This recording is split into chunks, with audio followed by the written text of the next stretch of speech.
So one type of term that gets tossed around a lot is, why don't they accept the refugees? Why doesn't the neighboring countries accept the refugees?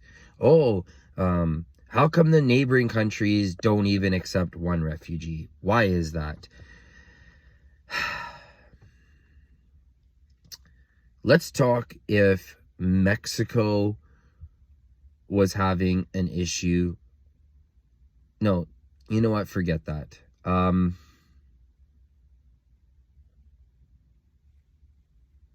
Let's use Australia as an example. If, let's just say, Australia had a population of native Aborigines people, or let's just say if the Aborigines people were so in population and dominant, and that they had people living on Australian land, but they never think it's appropriate to consider them equal and give them equal citizenship. Let's just first think about that. Let's just think if Australia had Aborigines people and just said, hey, you know what? No chance in hell. We can't live together. That's dumb.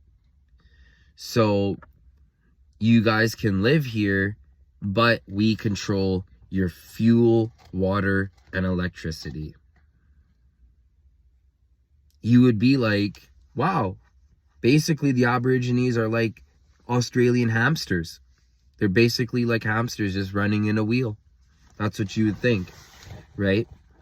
Number two, it's like if the Australians built a fence where they felt so weird about the Aborigines, and let's just be clear, what if the Aborigines felt so scared of the Australians that they built a fence? Let's just be nonpartisan. You would just think, you're just like, you know what, that's so weird. That is so weird. That I wonder why they feel compromised on safety. So that would make you think, do the leaders ever get together there and talk in terms of peace and how to have resolution?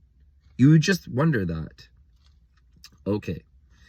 Now, imagine if Australia was really hard on their Aborigines and the Aborigines neighboring islands were just like, you know what, like, I just don't appreciate you being such a bully that you want to displace the Aborigines. So it's kind of like saying, oh, once you leave your place, you're never getting it back, right? Because it's like a one-way check valve. If you're stuck behind a fence, then what kind of fence you think would be there when you come back? Duh.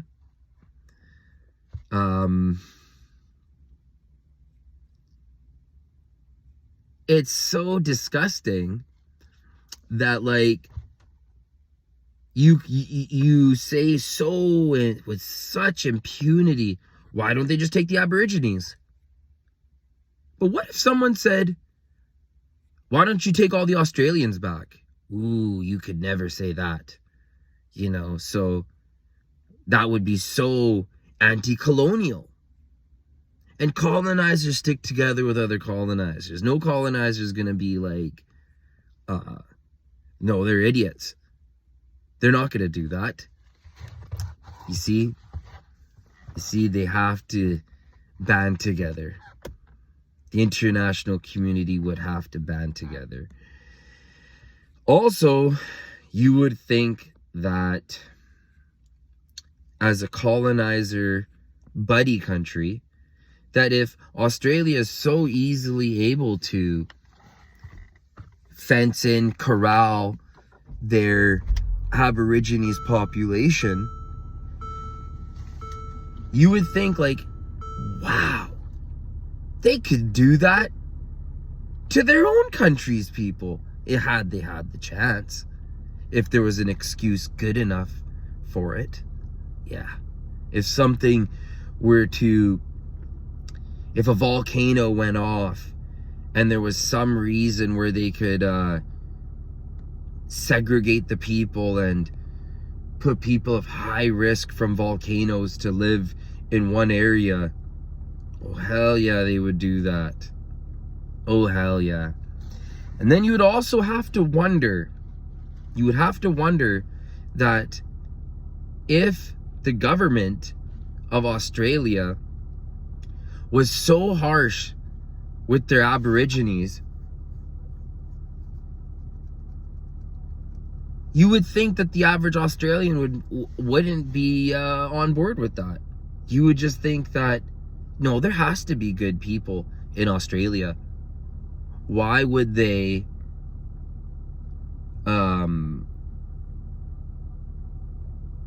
do that? Why would they be so hard on their Aboriginal population?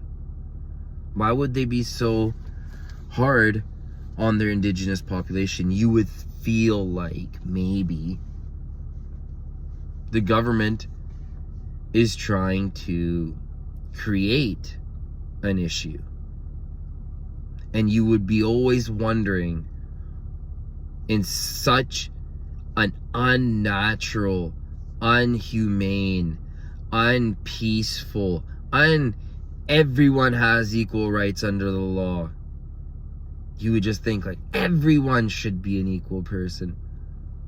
Everyone has the same rights. Everyone gets the same justice. There is no below. There is none of that. Just like in Canada, just like in America, you would just be like, Australia, what the hell are you doing? What the hell kind of game are you playing? So,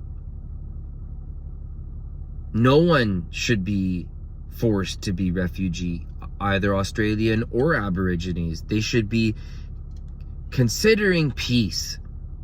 Peace should be the ultimate conversation. Anyone else that doesn't talk about peace is an agent of destruction.